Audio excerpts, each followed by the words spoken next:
मैं हूं आपकी दोस्त वर्षा और आपका एक बार फिर से स्वागत करती हूं प्रेमचंद स्पेशल सेगमेंट में, जिसमें हम प्रेमचंद की बहुत सी प्रसिद्ध कहानियों को पढ़ेंगे। तो आज की कहानी का नाम है कायर। तो बिना किसी देरी के शुरू करते हैं कहानी। युवक का नाम केशव था, युवती का प्रेमा। दोनों एक ही कॉलेज के और एक ही क्लास के विद्यार्थी थे। केशव नए विचारों का युवक था, जात पात के बंधनों का विरोधी। प्रेमा पुराने संस्कारों की कायल थी, पुरानी मर्यादाओं और प्रथाओं में पूरा विश्वास करने वाली। लेकिन फिर भी दोनों में गाढ़ा प्रेम हो गया था और यह बात सारे कॉलेज में मशहूर थी।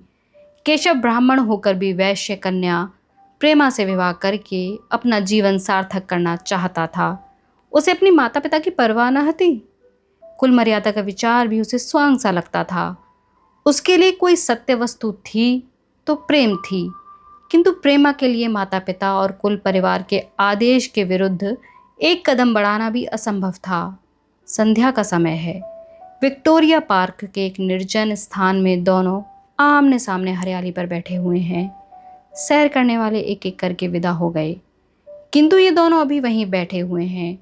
उनमें एक ऐसा प्रसंग छिड़ा हुआ है जो किसी तरह समाप्त नहीं होता। केशव ने झुंझलाकर कहा, इसका यह अर्थ है कि तुम्हें मेरी परवाह नहीं है। प्रेमा ने उसको शांत करने की चेष्टा करके कहा, तुम मेरे साथ अन्याय कर रहे हो केशव, लेकिन मैं इस विषय को माता पिता के सामने कैसे छेड़ूं, यह मेरी समझ में नहीं आता। वे लोग पुरानी रूढ़ियों के भक्त हैं। मेरी तरफ से कोई ऐसी बात सुनकर मन में जो जो शंकाएं होंगी उनकी तुम कल्पना कर सकते हो। केशव ने उग्र भाव से कहा, तुम भी उन्हीं पुरानी रूढ़ियों की गुलाम हो। प्रेमा ने अपनी बड़ी बड़ी आंखों में मृदु स्नेह भरकर कहा, नहीं, मैं उनकी गुलाम नहीं हूँ, लेकिन माता पिता की इच्छा मेरे लिए और सब चीज़ों से अधिक मान्य है। तुम्हारा व्यक्तित्व कुछ नहीं है, ऐसा ही समझ लो। मैं तो समझता था कि ये ढकोसले मूर्खों के लिए हैं, लेकिन अब मालूम हुआ कि तुम जैसी विदुषियां भी उनकी पूजा करती हैं। जब मैं तुम्हारे लिए संसार को छोड़ने पर तैयार हूं, तो तुमसे भी यही आशा करता हूं।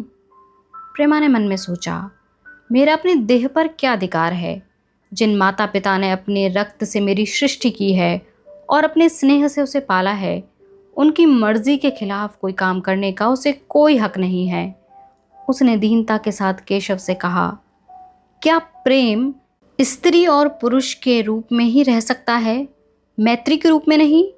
मैं तो आत्मा का बंधन समझती हूँ। केशव ने कठोर भाव से कहा, इन दार्शनिक विचारों से तुम मुझे पागल कर दोगी प्रेमा। बस इतना समझ लो, मैं निराश होकर जिंदा नहीं रह सकता। मैं प्रत्यक्षवादी हूँ और कल्पनाओं के संसार में प्रत्यक्ष का आनंद उठाना मेरे लिए असंभव है। यह कहकर उसने प्रेमा का हाथ पकड़कर अपनी ओर खींचने की चेष्टा की। प्रेमा ने झटके से हाथ छुड़ा लिया और बोली, नहीं केशव, मैं कह चुकी हूं कि मैं स्वतंत्र नहीं हूं। तुम मुझसे वह चीज न मांगो जिस पर मेरा कोई अधिकार नहीं है। केशव को अगर प्रेमा ने कठोर शब्द कहे होते तो भी उसे इतना दुख न होता। एक क्षण तक वह मन मारे बैठा रहा, फिर उठकर निराशा भरे स्वर में बोला, जैसी तुम्हारी इच्छा। आहिस्ता आहिस्ता कदम उठाता हुआ वह वहां से चला गया। प्रेमा अब भी वहीं बैठी आंसू बहाती रही। रात को भोजन करके प्रेमा जब अपनी माँ के साथ लेटी तो उसकी आंखों में नींद न थी। केशव ने उसे एक ऐसी बात कह दी थी जो चंचल पानी में पड़ने वाली छाया की तरह उसके दिल पर छाई हुई थी। प्रतिक्षण उसका रूप बदलता था। वह उसे स्थिर न कर सकती थी। माता से इस विषय में कुछ कहे तो कैसे, लज्जा मुंह बंद कर देती थी। उसने सोचा, अगर केशव के साथ मेरा विवाह न हुआ तो उस समय मेरा क्या कर्तव्य होगा। अगर केशव ने कुछ उद्दंडता कर डाली तो मेरे लिए संसार में फिर क्या रह जाएगा। लेकिन मेरा बस ही क्या है। इन भांति भांति के विचारों में से एक बात जो उसके मन में निश्चित हुई वह यह थी कि केशव के सिवा वह और किसी से विवाह न करेगी। उसकी माता ने पूछा, क्या तुझे अब तक नींद ना आई? मैंने तुझसे कितनी बार कहा है कि थोड़ा बहुत घर का काम काज कर लिया कर, लेकिन तुझे किताबों से ही फुर्सत नहीं मिलती। 4 दिन में तू पराई घर जाएगी, कौन जाने कैसा घर मिले। अगर कुछ काम करने की आदत ना रही तो कैसे निबाह होगा? प्रेमा ने भोलेपन से कहा, मैं पराए घर जाऊंगी ही क्यों? माता ने मुस्कुराकर कहा, लड़कियों के लिए यही तो सबसे बड़ी विपत्ति है बेटी। माँ बाप की गोद में पलकर ज्यों ही सयानी हुई, दूसरों की हो जाती हैं। अगर अच्छे प्राणी मिले तो आराम से जीवन कट गया, नहीं रो रो कर दिन काटना पड़ा। सब कुछ भाग्य के अधीन है। अपनी बिरादरी में तो मुझे कोई घर नहीं बहता, कहीं लड़कियों का आदर नहीं है, लेकिन करना तो बिरादरी में ही पड़ेगा। न जाने यह जात पात का बंधन कब टूटेगा। प्रेमा डरते डरते बोली, कहीं कहीं तो बिरादरी के बाहर भी विवाह होने लगे हैं। उसने कहने को कह दिया, लेकिन उसका हृदय कांप रहा था कि माताजी कुछ भांप न जाएं। माता ने विस्मय से पूछा, क्या हिंदुओं में ऐसा हुआ है? फिर उसने आप ही आप उस प्रश्न का जवाब भी दिया, और दो चार जगह अगर ऐसा हो भी गया तो उससे क्या ही होता है। प्रेमा ने इसका कुछ जवाब न दिया। भय हुआ कि माता कहीं उसका आशय न समझ जाएं।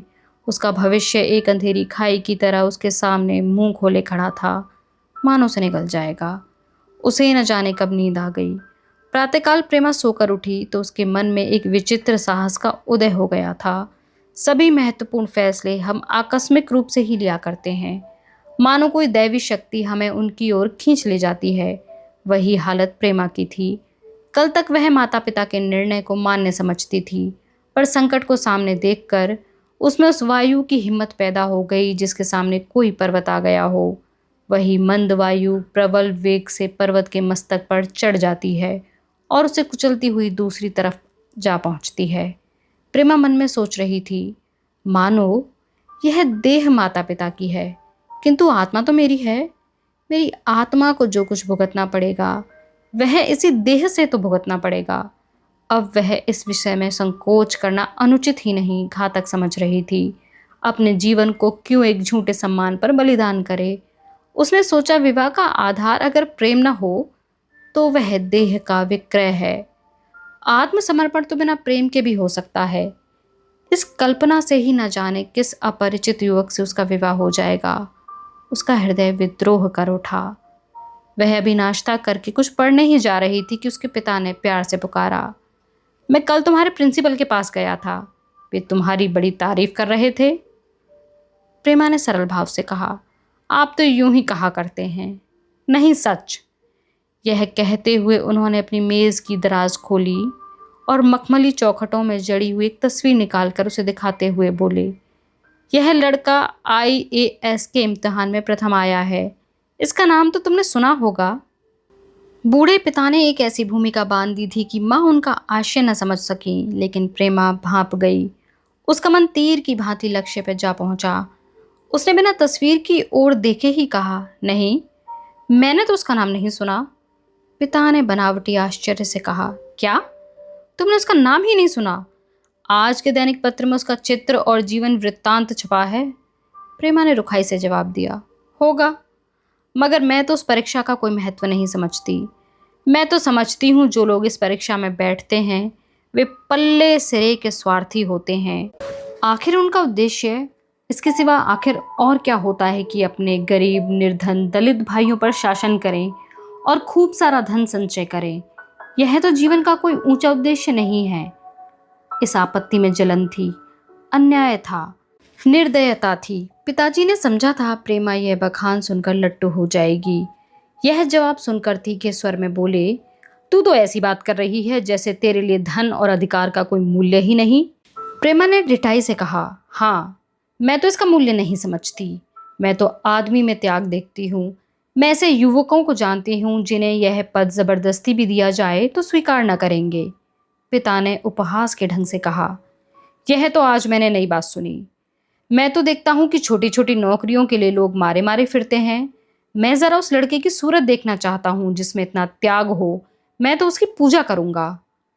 शायद किसी दूसरे अवसर पर ये शब्द सुनकर प्रेमा लज्जा से सिर झुका लेती, पर इस समय उसकी दशा उस सिपाही की सी थी जिसके नीचे गहरी खाई हो।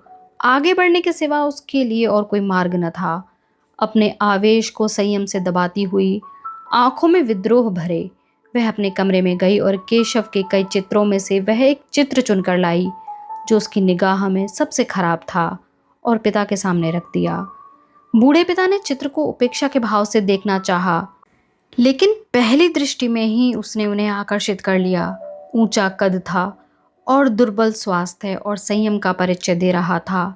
मुख पर प्रतिभा का तेज न था, पर विचारशीलता का कुछ ऐसा प्रतिबिंब था जो उसके मन में विश्वास पैदा करता था। उन्होंने उस चित्र की ओर देखते हुए पूछा, यह किसका चित्र है? प्रेमा ने संकोच से सिर झुकाकर कहा, यह मेरी ही क्लास में पढ़ते हैं। अपनी ही बिरादरी का है?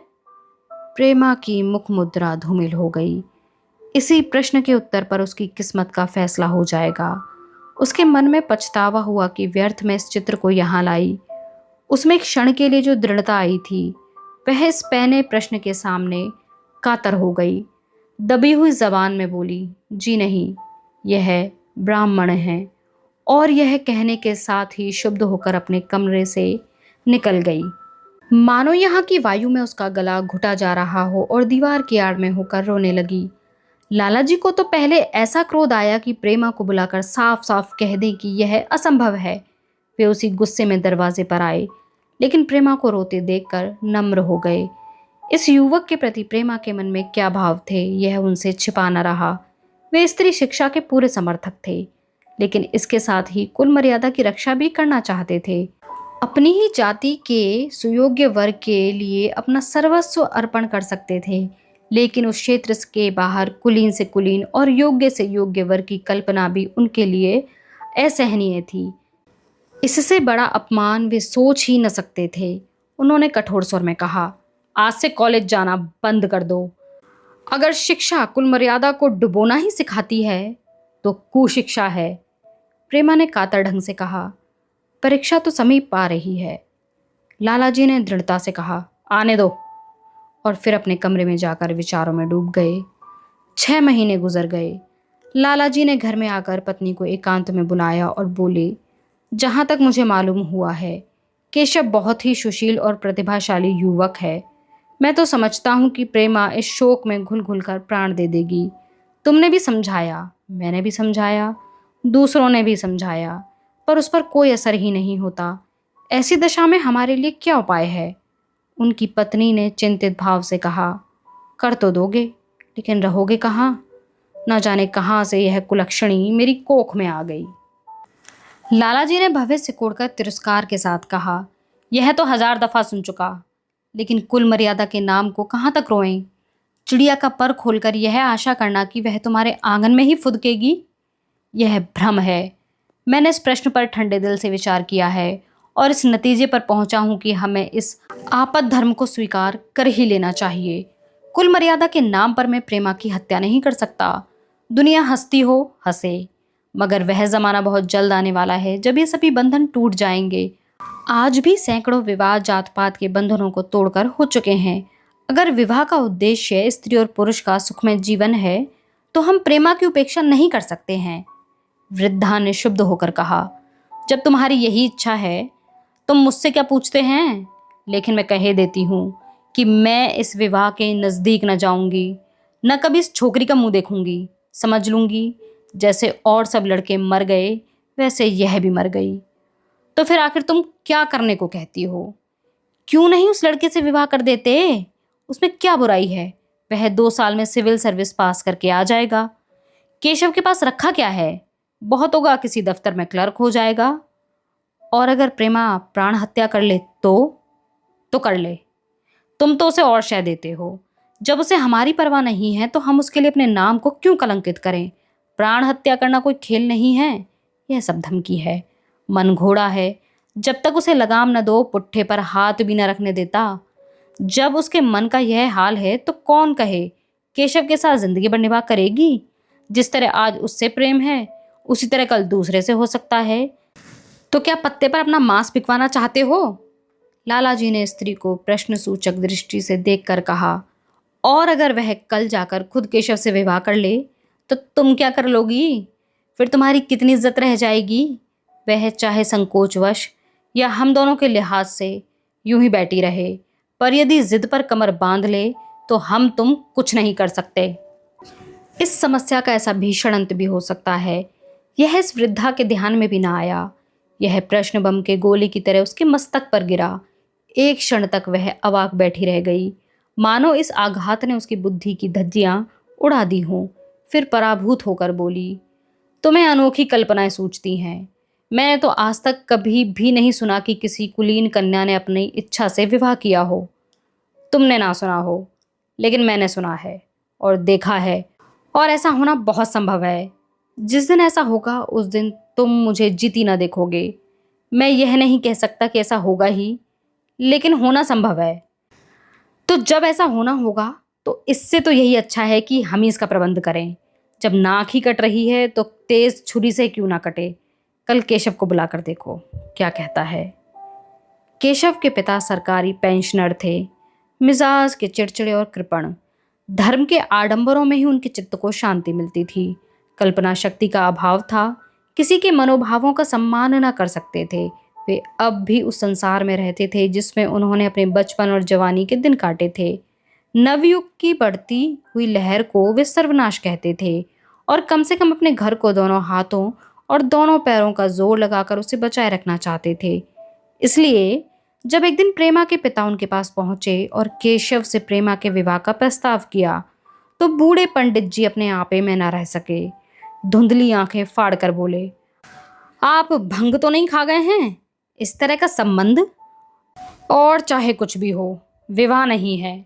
मालूम होता है आपको भी नए जमाने की हवा लग गई है। बूढ़े बाबूजी ने नम्रता से कहा, मैं खुद ऐसा संबंध नहीं पसंद करता। इस विषय में मेरे भी वही विचार हैं जो आपके हैं, पर बात ऐसी आ पड़ी है कि मुझे विवश होकर आपकी सेवा में आना पड़ा। आजकल के लड़के और लड़कियां कितने स्वेच्छाचारी हो गए हैं, यह तो आप जानते ही हैं। हम बूढ़े लोगों के लिए अब अपने सिद्धांतों की रक्षा करना कठिन हो गया है। मुझे भय यह है कि कहीं ये दोनों निराश होकर अपनी जान पर न खेल जाएं। बूढ़े पंडित जी जमीन पर पांव पटकते हुए गरज उठे, आप क्या कहते हैं साहब? आपको शर्म नहीं आती? हम ब्राह्मण हैं, और ब्राह्मणों में भी कुलीन। ब्राह्मण कितने भी पतित हो गए हों, इतने मर्यादा शून्य नहीं हुए हैं कि बनिए बक्कालों की लड़कियों से विवाह करते फिरें। जिस दिन कुलीन ब्राह्मणों में लड़कियां न रहेंगी, उस दिन यह समस्या उपस्थित हो सकती है। मैं कहता हूँ, आपको मुझसे यह बात करने का साहस कैसे हुआ? बूढ़े बाबूजी जितने ही दबते थे, उतना ही पंडित जी बिगड़ते थे। यहाँ तक कि लाला जी अपना अपमान ज्यादा न सह सके और अपनी तकदीर को कोसते हुए चले गए। उसी वक्त केशव कॉलेज से आया। पंडित जी ने तुरंत उसे बुलाकर कठोर कंठ से कहा, मैंने सुना है तुमने किसी बनिए की लड़की से अपना विवाह कर लिया है। यह खबर कहाँ तक सही है? केशव ने अनजान बनकर पूछा, आपसे किसने कहा? किसी ने कहा। मैं पूछता हूं यह बात ठीक है या नहीं? अगर ठीक है और तुमने अपनी मर्यादा को डुबोने का निश्चय कर लिया है, तो तुम्हारे लिए हमारे घर में कोई स्थान नहीं है। तुम्हें मेरी कमाई पर एक ढेला भी नहीं मिलता। मेरे पास जो कुछ है वह मेरी अपनी कमाई है। मुझे इख्तियार है कि मैं उसे जिसे चाहे दे दूं। तुम यह अनीति करके मेरे घर में कदम नहीं रख सकते। केशव पिता के स्वभाव से परिचित था। प्रेमा से उसे प्रेम था। वह गुप्त रूप से प्रेमा से विवाह कर लेना चाहता था। बाप हमेशा तो न बैठे रहेंगे।